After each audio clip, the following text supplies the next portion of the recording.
All right, so why do globalist elites want you to drink alcohol? Simple answer, because it keeps you drunk and stupid and numb, and they can control you.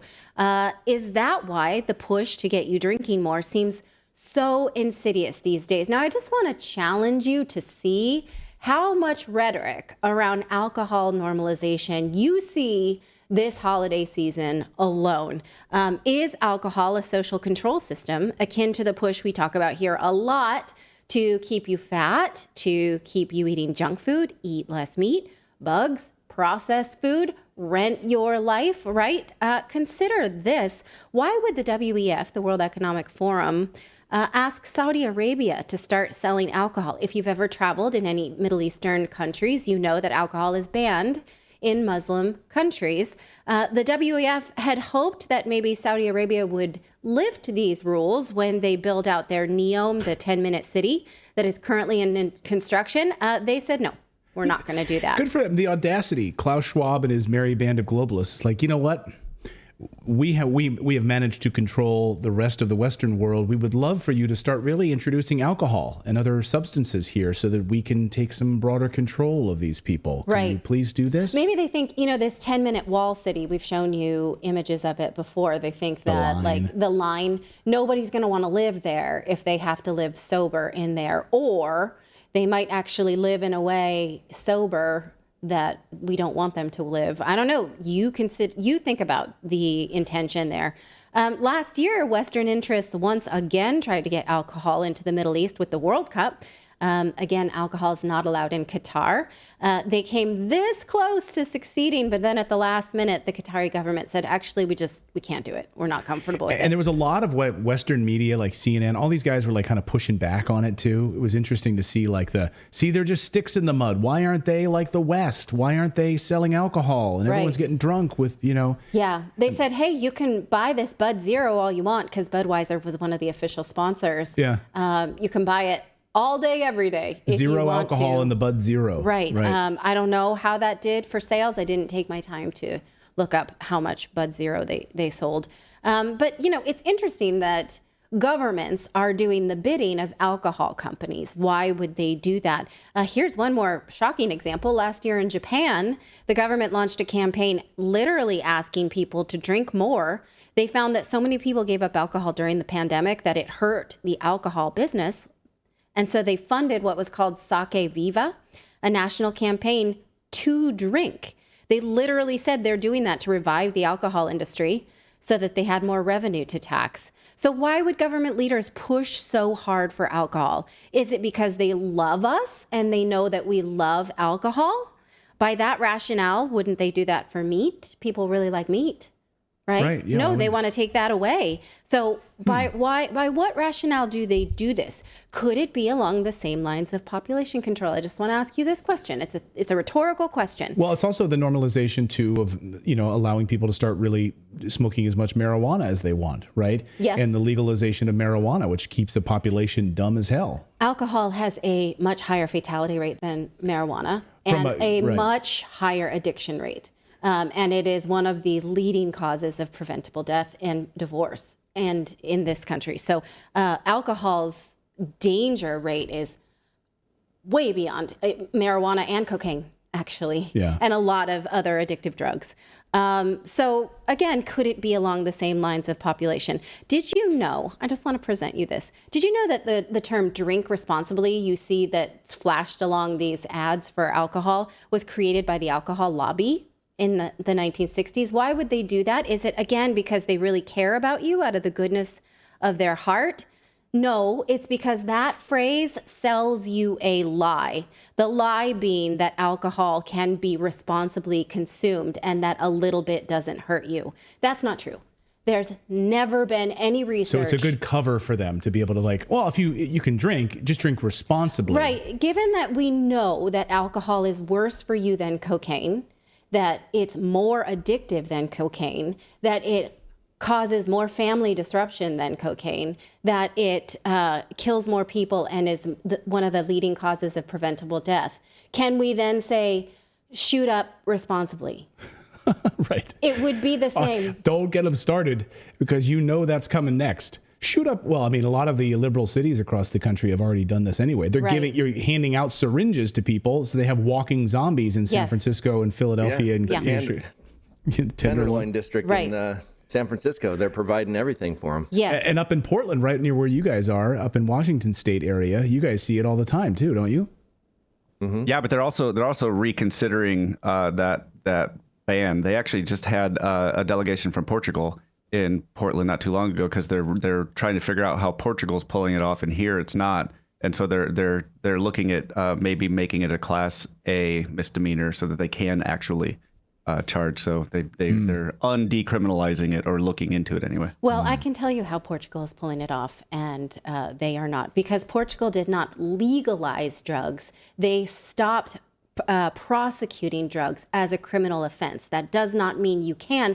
And if you are caught with drugs, they put you in an actual rehabilitation program for work, and you have to show that you're clean. Whereas these other programs in the United States, they don't care what you do. They just continue to give you drugs. These regulated doses of the drugs, even though they have no research to show that giving this regulated dose of drugs is safe, and there's no standard for it. So you might get like, I don't know, a pound of it in Maryland and like half a pound in Oregon. There's no real standard for it. So that's one. And that's what they did in Oregon was they decriminalized it. But the part they weren't doing was they weren't. The idea was that same thing. They were supposed to, like when people were found with it, they're supposed to go into treatment, but they weren't doing that. No. So then they just essentially just like decriminalized it, and they're like, "That you're on your own. Good luck." Yeah, because liberals like this idea of body autonomy. Like it's racist to put you in a rehab program when most people are so grateful when they actually do get help for that.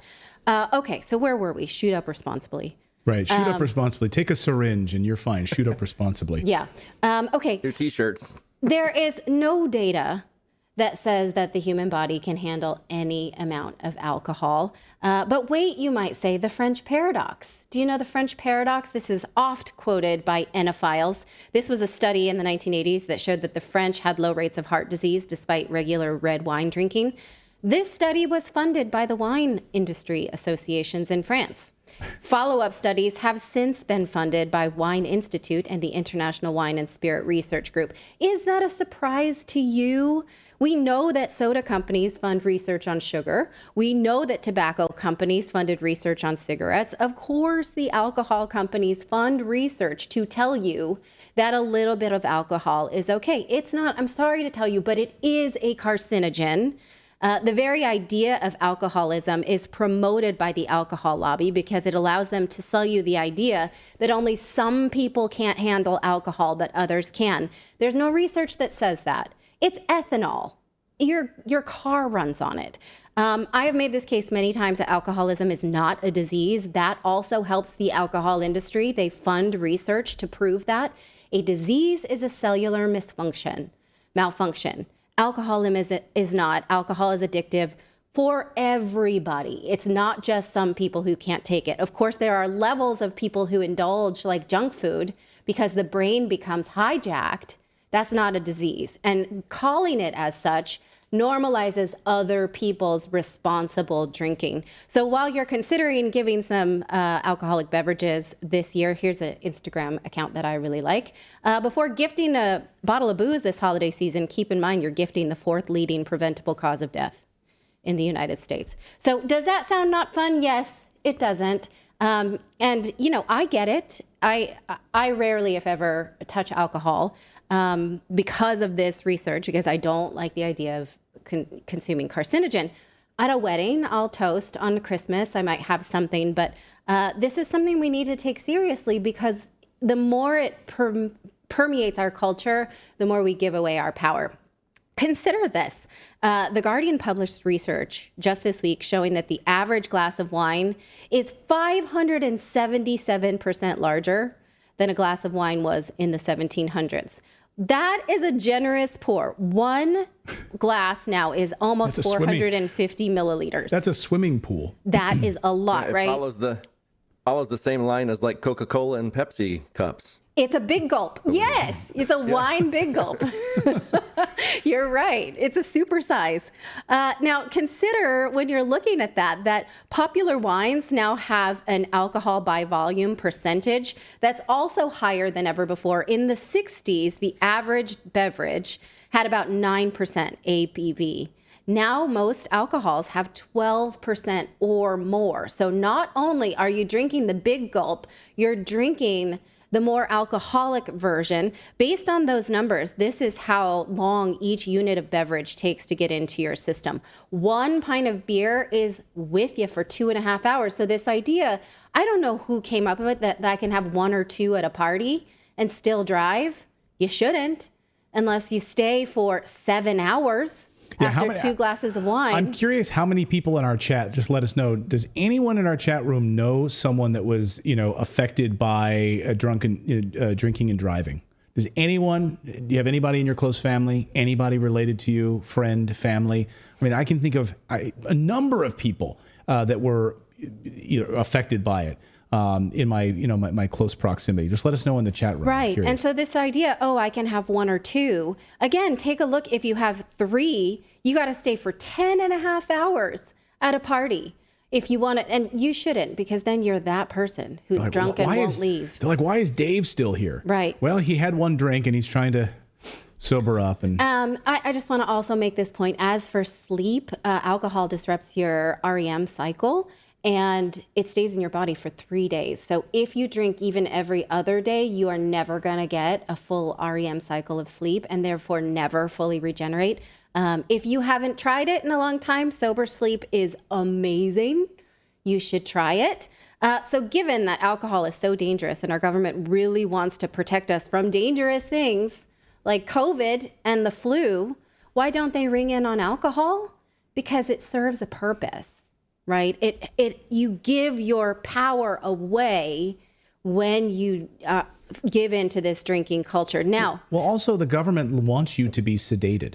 Yes. They want you on SSRIs. They want you on alcohol, the legalization of marijuana. They want you to go to work all day. They want you to work 2-3 jobs. They want you to come home. They want you to drink and fall asleep. They want you to feel like crap. They want you to be a sedated. They want you to just focus on football teams and other distractions so that they can pass bills and give themselves more money. Yeah, they can make billions of dollars and go into Ukraine and not tell you what's going on. And you just, as long as you're drunk, they're happy.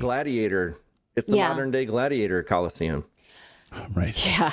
Now, am I speaking for prohibition? I'm not. Or turning America into the same rules as a Muslim country? Clearly, I don't think that's the solution right now. And it wouldn't work. Prohibition failed.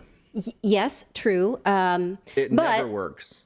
Right. But when they say, like, these are the real risks of our society, misinformation or that kind of thing, you don't really see anything like any community strikes or misinformation out there about alcohol. Like, they're not really trying to protect you from things that are dangerous, or else this would be on the table. And in fact, these not so subtle messages that we need alcohol just to deal with everyday life start as young as 0 years old. Take a look at this. This is the kind of stuff that is advertised to me. Mommy drinks because I cry.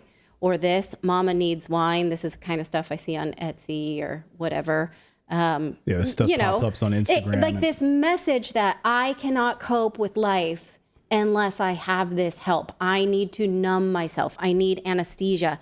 It's just, a thought I wanted to leave you with, not to ruin your holiday, but to realize that this is one of many ways that we can be giving away our power to globalists as we just, make ourselves not strong. I like that Paul Saladino, he likes to say that drinking is borrowing tomorrow's happiness, because you feel like doo-doo, and then you're going to feel like doo-doo tomorrow, right? And so something to think about. Well, I think the big story here is we know it's awful for you, right? We've all known that. The advertising tries to teach you that it's not, and that you should just do it responsibly so that they can make billions of dollars. But it's, why is the World Economic Forum encouraging countries to sell alcohol and have its population drinking alcohol? I mean, right? Their mission purports to lift up humanity, right, in all of these different ways, right? Yeah. And we know what their mission is. We know what they want is absolute control. Yeah. And if they're promoting alcohol, that should tell you everything you need to know about this mission, right? They want these Muslim countries, they want Qatar, they want Saudi Arabia to start selling alcohol, and it's invasive. And I think, people just need to pay attention to it. I think it's very, very interesting. It's how these elites have managed to control the populace for thousands of years. And the thing that kills me is how pervasive it is in the culture right now. And even in like mom chats and things like that, it's like, oh, I need a drink. Oh, I can't handle this unless I have, and I started to just notice that, how much it's a part of a conversation around anyone who's an adult. And just started to reject it and not say those words anymore. Like, I can't handle this. I need this too, right? And if I choose to have a drink, it's not because I can't cope with something. It's because maybe there's something to celebrate. So just notice this holiday season, how, that's fine, but COVID or whatever. Yeah. Thank you so much for watching this segment here at Redacted. We are live every day at 4 p.m. Eastern Time, trying to share the stories that the mainstream media will not cover. You should also come over and join our community of Redacted Rebels over at redacted.inc. That's our private locals community where we can share exclusive content that we simply cannot share here on YouTube. Come over and join the rebellion together right now by going to redacted.inc. We'll see you next time.